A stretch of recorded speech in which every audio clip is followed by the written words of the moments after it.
Weirdos, I hear you. It's about that time where I finally update the tutorial on how you can play Legacy Edition on the latest Minecraft update. I can show you how to change from this jarring new UI on Bedrock or this stale UI on Java to this majestic, flavorful interface on Bedrock and similarly on Java. To my surprise, the old Legacy is way more popular than I thought. I see all of us unks are missing the golden days. So whether it's just to have that nostalgic feel again, or you prefer the old look and the old crafting interface but want to play future updates, or you're a new gen wondering what Minecraft used to be, then it's perfect for you. I know this took about a year, I am sorry, but this is my redemption. I read the comments and here are a few things you should know based on your helpful feedback. No more dodgy websites, your credit card information is safe. All the websites are from the original creators. I will be showing you not just Bedrock, but also Java in the same video. It's updated currently as of 2025, and the Pale Garden update, or 1.21.4 or 1.24.50 if you're on Bedrock. There's no more Minecraft 3DS slander, as there are more fans than I thought.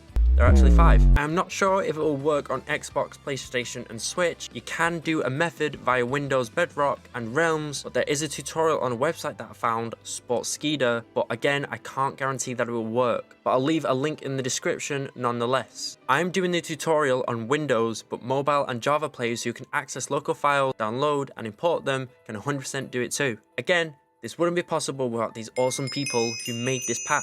I'm a mere disciple, just spreading the word, so follow them on Twitter, subscribe or follow them to get their latest updates on all these packs in case any issues occur in the future. I will be going through the pros and the cons of each version, as there are some key things that I need to mention. If you want to see any gameplay of the Bedrock packs, be sure to subscribe, because I have a video planned where I show how well these packs are made with loads of gameplay. And lastly, yes, there is still an intro, like how else would you know what you're getting into? Be for real. So grab some tissues and grit your teeth, because nostalgia is about to slap you like a birch tree. Starting with Bedrock, you can skip here for Java. We will start with the classic textures from Minecraft Marketplace. This is all free, don't worry. Then the third party stuff, starting with the console UI, as it's the fundamental to this relic. Head to VDX Legacy Console UI via MCPEDL, which I'm just going to call McP. Scroll down and click download. Head to your download file and import it to Minecraft. Repeat that for console aspects. Now for console shading, which adds that beautiful desaturation and fog effect,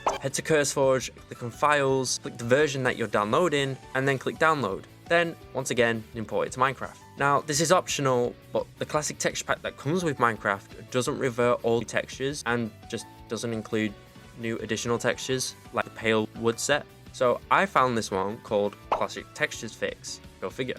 And depending on the Legacy Edition console you played, the panorama provided with console aspects is the latest tutorial world. If you want all the different panoramas, install Legacy console panoramas. Repeat the same steps as the others on McP and you're good to go. Now load up Bedrock. It's time to begin to live your childhood dreams. Go to settings, scroll down to global resources, click my packs and activate in this order: Classic MC Texture Pack, the UI pack, console aspects, classic textures, Legacy panoramas, then console graphics. Just please make sure console aspects is above the UI, because you won't be able to deactivate it and you'll have to go into the files of Minecraft to delete it and redo it. But before you leave that screen, you need to change a few pack settings. On console aspects, change to classic textures, and the classic texture fix pack change to classic ore textures. If you're colorblind and still want the new ore textures to differentiate, keep it the same. Then, depending on the panorama you want, change that slider. I chose TU7, as that was the last one I played. Now you can click back. You should see this, but wipe away those tears, because we're not done yet. In case you're overwhelmed, or you're just disgusted, to deactivate, go to Help and Options, Options, Game, scroll down to Resource Packs, and click the minus to deactivate it. Now, let's say you just want it exclusive to just one world, and you don't want it your entire game. Well, you can do that. When you go to your Edit World menu, you can scroll down and apply resource packs exclusively to that world. Now, when you're in the main menu and you've configured everything, time to load up a world. I'm choosing a classic tutorial world to get the real feel deal. I got this from someone on Reddit. I'll leave that in the description too. Applying it is just the same as you would a resource pack, just click on the file and it'll import it to Minecraft. Right away, if you want to go all in for that real feel deal, you can change your render distance to 10 chunks, as that was the standard on Legacy, or Xbox 360, which I played on. To textures, all you see here is the work of the Marketplace pack. Same with all the classic item icons that I put in this chest. I feel like I'm saying classic a lot, I'm not gonna lie. But over here, you can see the ores, the deep slate, no matter what settings are changed, they stay like this. I'm sure you can find another pack that changes them all, but it's getting a lot. And then these blocks here are the work of the classic texture fix. Then the mobs, unfortunately, I can't get the villagers and the zombie villagers to change back. They're stuck like that, but at least you have the old zombie piglin. And then that's it for Bedrock. I know that was a lot, but there isn't just a pack that just packs them all into one yet, no pun intended. So let me go into the pros. You can get much more and closer to the classic feel of Legacy Edition. You can apply the packs to a world and friends can play on any device, download them and share the experience all for free. These basically apply to any future versions without having to download them again and again and again for every new Minecraft update. And for the cons, there is so much compared to Java you need to install, and if you don't have that much free space on your device, that might be an issue. It is also not guaranteed to work on Xbox, PS or Switch. And then lastly, it doesn't change everything back, so you just have to keep adding pack after pack to get it back to 100% Legacy Edition. And now we will do Java, which in my opinion is the easier of the two, but in terms of content is most lackluster. What you want to download is a few supporting mods. Now you can get this on Fabric, Forge or NeoForge 1.21 only, as they don't support 1.21.4 yet. I'm personally on Fabric 1.21. I'm not going to be going into how to download mods as I don't have time for that, unfortunately. But anyway, first download the loader of your choice, Fabric API if you're using Fabric, mod menu, the legacy mod and factory API. Then put them into your mods folder and you set up.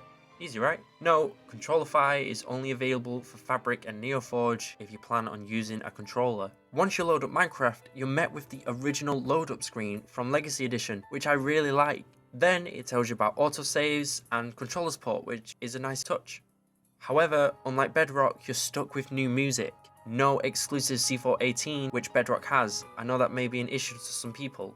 Other than that though, you can see the UI is all done for you in one mod, from settings to world creation and even an option to change your skin in-game, which I couldn't seem to get to work.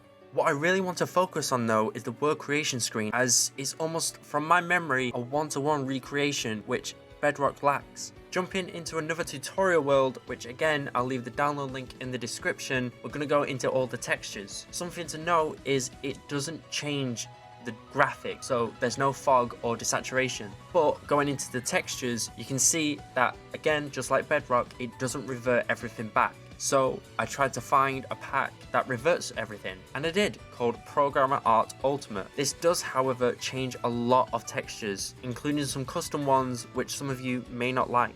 Now, applying texture packs with this mod loaded took me a minute to figure out, so here's how you do it. So either on the main menu or when you press escape, go to help and options, settings, graphics, then this is the confusing part, hover over resource assorts and hold shift and left click, which opens your resource packs, and then apply it.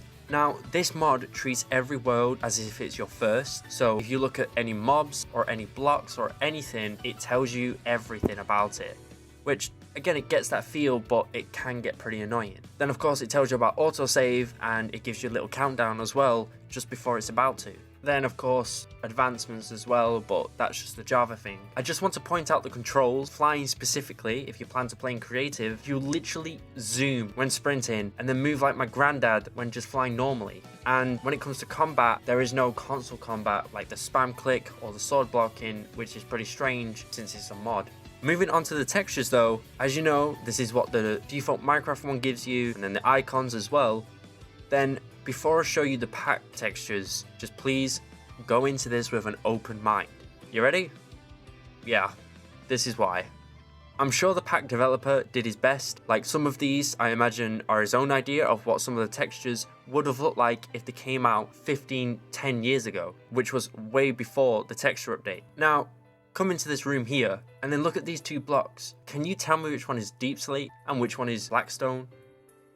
Exactly. And then focusing on blackstone, if you look at the default blackstone block and then the stairs, they seem to have changed one but not the other. Again, I'm pretty sure the developer worked very hard on this. Props to him. And again, this is the best one that I found. The rest of them were just so inconsistent and changed way too much that it just didn't seem vanilla anymore. So this is the best that you can get, unless you can find another one, which you can be sure to let me know. Moving on to mobs though, you can see they're all the default textures, including the villagers, which is great because I couldn't do that on Bedrock, but you can do here. That's both villagers and their zombie counterpart. But then the downside is the zombie pigmen. Yeah, and it's the same with the Piglin Brethrens, they also took a different path. And finally, we're moving on to the UI. So in creative, you can see all the tabs are the same, but it does get rid of the searching, which drove me insane trying to find some blocks. Then, switching to survival, you can see the crafting UI is all the old one, which it includes new stuff like the dyeing. Then, most of the villager professions also have a new screen. Of course, there is loads more to this mod, but unfortunately this is all the time I have, and I really think that you should go out and discover the mod yourself and all its features because it is really good. I will go into the pros and the cons. So for the pros, there is a lot less you need to install compared to Bedrock. I know you need to install some supporting mods, but there's only a few and it's pretty straightforward if you know what you're doing. You can consider this a pro or a con. Then all the configuring is done for you. It's just one mod, you put it in and everything's set up, other than the textures. And of course, I think the mod is very consistent. All the screens are there, unlike Bedrock, which has some screens which is the legacy, and then some are just held back due to limitations. And then I do believe that the mod has more functionality, as it isn't just a resource pack, it's a whole mod that changes the mechanics. And then there's the cons. I feel like it is a lot more confusing to navigate.